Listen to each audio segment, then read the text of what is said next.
The wind sweeps across the endless savanna tall grasses, bending in waves under the weight of the storm clouds gathering above.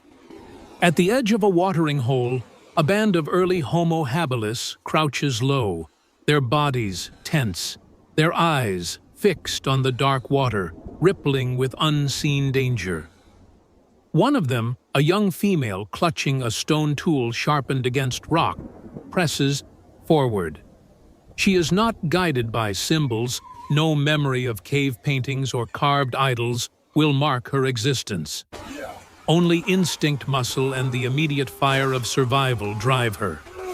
The herd of antelope nearby drinks cautiously, unaware of the predators circling from the other side. The Habilis clan waits their hunting strategy, built not on stories or chants, but on mimicry and repetition, copied movements passed from hand to hand, body to body. When one moves, the others follow as if an invisible cord of instinct binds them together.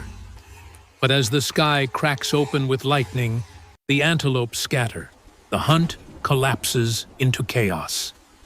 Stones are thrown blindly, wooden spears thrust clumsily, and for a brief moment, victory seems possible. Yet the sudden roar of a lioness cuts through the storm. She charges, muscles, rippling eyes, blazing, seizing on the same prey. The Habilis freeze. They lack the concept of gods to pray, to lack the symbolic unity of a totem to rally courage. They move only in fear, darting back toward the trees, abandoning the kill. The lioness drags her prize through the mud as the clan retreats, the storm swallowing their cries of frustration. Hunger will follow them into the night. As the storm rages, the clan huddles in a shallow cave, water dripping from the ceiling fire absent, because the thought of fire has never been imagined. They rub their arms for warmth, wrapping dried grasses and leaves around their bodies. A child coughs weakly, his skin hot with fever. The mother crushes bitter herbs against a rock, smearing the paste across his lips. Survival is not guided by meaning, but by chance discovery, trial and error, carried through generations by repetition, not teaching. Outside, another threat brews. A rival band of Habilis, driven by the same storm and the same hunger, approaches the cave mouth. Their silhouettes flicker in the lightning faces, hard stone tools glinting in the rain. For a moment, both groups stand, water streaming from their bodies, neither capable of imagining peace offerings or symbolic gestures. There is no shared story, no sign to communicate beyond snarls and raised weapons. The storm itself becomes the signal. Thunder crashes, and the first stone is thrown. A brutal clash erupts. No battle cries, no war songs, only the raw sounds of survival. Rocks smash against bone, wooden spears splinter, and bodies tumble into the mud. Blood mixes with rain. Those who fall are left where they lie, no ritual, no burial. The victors drive the weaker clan into the darkness, claiming the shallow cave.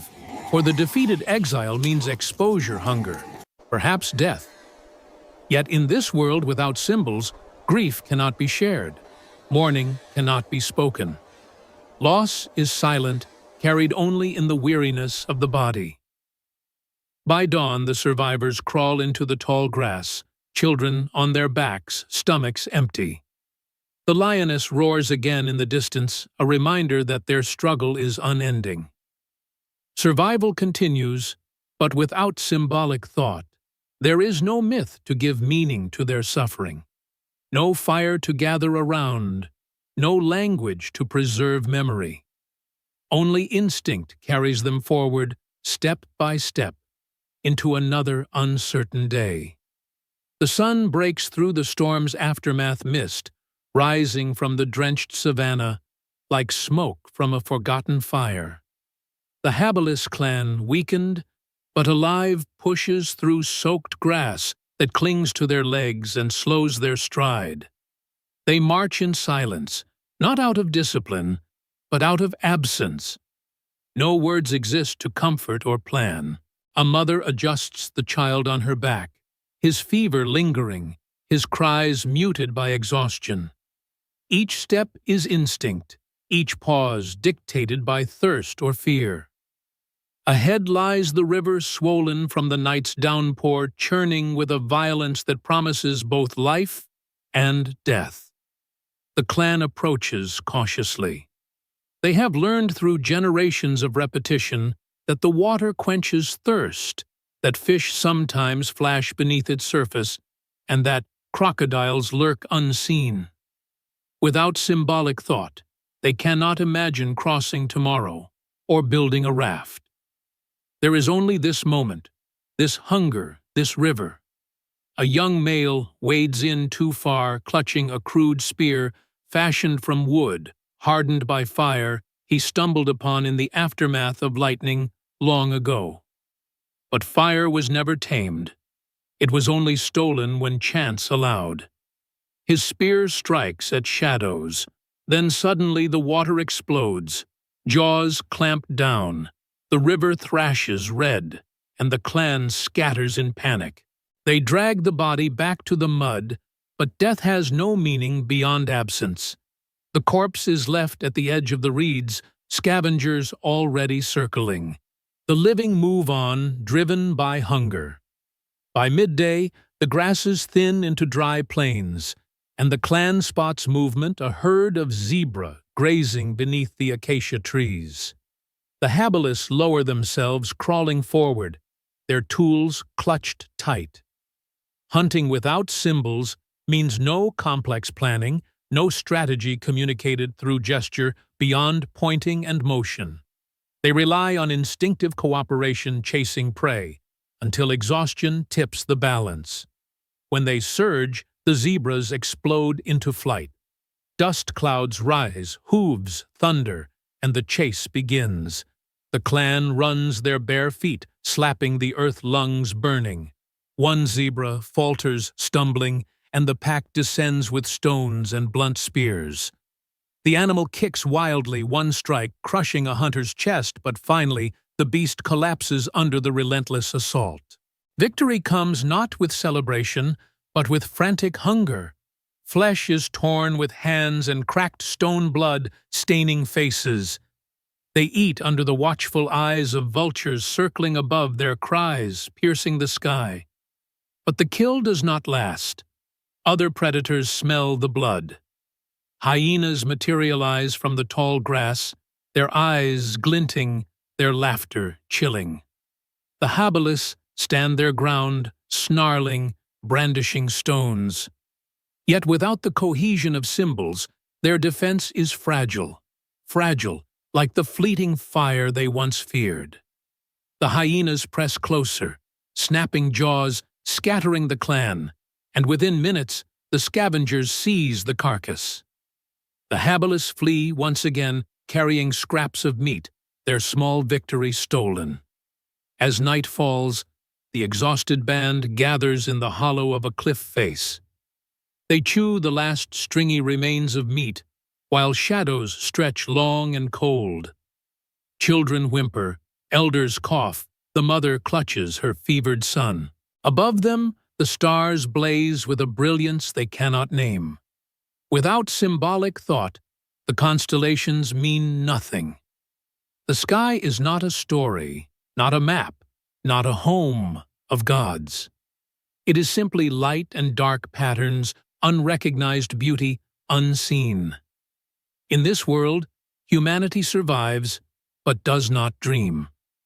And yet even here, a flicker persists, instinct pushing them into tomorrow, one uncertain step at a time. The night deepens, and the Habilis huddle in silence, pressed against the stone walls of the cliff. The fevered child breathes shallowly, his tiny chest rising and falling with fragile effort. A mother strokes his hair, not with hope for hope, does not exist but with instinctive care, rooted in touch and presence. Hunger gnaws again at the clan, yet exhaustion binds them in place. The moon rises over the savannah, silver light spilling across the grasslands, illuminating predators on the prowl. Geese lean in the dark, lions circling, but the Habilis cling together, their bodies forming a trembling barricade. There is no fire to keep the beasts at bay, no ritual chant to call for protection, only the will to endure until dawn. When morning breaks, a strange calm fills the air. The storm has passed, the plains glisten with dew, and birds wheel overhead. The Habilis slowly rise, stretching stiff limbs, and gather what scraps remain, roots dug from the soil, berries picked from thorny shrubs, water scooped into cupped leaves. For a fleeting moment, their hunger softens, their thirst quenched. Children chase one another in the dust, laughter not born of meaning, but of simple sensation, the raw joy of being alive. The mother's sick child drinks water, and though weak, his eyes bicker open, pulling her into a moment of relief that no myth or prayer could shape, only the primal bond of survival. They set off once again, walking into the horizon where the grasses sway endlessly. Without symbolic thought, there will be no cave paintings, no songs, no stories to remember this day. Their struggle is recorded only in scars on bone and footprints washed away by rain. Yet still, they move forward, a fragile lineage, clinging to existence, guided not by imagination, but by instinct, proving that even without symbols, life persists.